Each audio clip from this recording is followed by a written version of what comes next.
After 20 Years by O. Henry. 20 years ago tonight, said the man,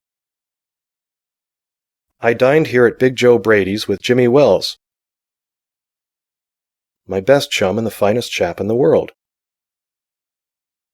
He and I were raised here in New York, just like two brothers together. I was 18 and Jimmy was 20. The next morning I was to start for the West to make my fortune. You couldn't have dragged Jimmy out of New York. He thought it was the only place on earth. Well, we agreed that night that we would meet here again exactly 20 years from that date and time. No matter what our conditions might be, or from what distance we might have to come.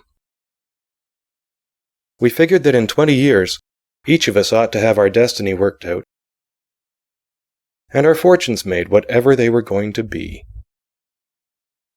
It sounds pretty interesting, said the policeman. Rather a long time between meets, though, it seems to me. Haven't you heard from your friends since you left? Well, yes, for a time we corresponded, said the other. But after a year or two we lost track of each other. You see, the West is a pretty big proposition, and I kept hustling around over it pretty lively. But I know Jimmy will meet me here if he's alive, for he always was the truest, staunchest old chap in the world. He'll never forget. I came 1,000 miles to stand in this door tonight, and it's worth it if my old partner turns up.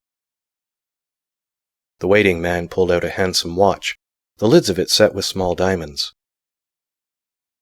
3 minutes to 10, he announced. It was exactly 10 o'clock when we parted here at the restaurant door. Did pretty well out west, didn't you? Asked the policeman. You bet. I hope Jimmy has done half as well.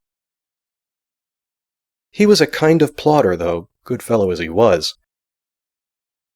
I've had to compete with some of the sharpest wits going to get my pile. A man gets in a groove in New York.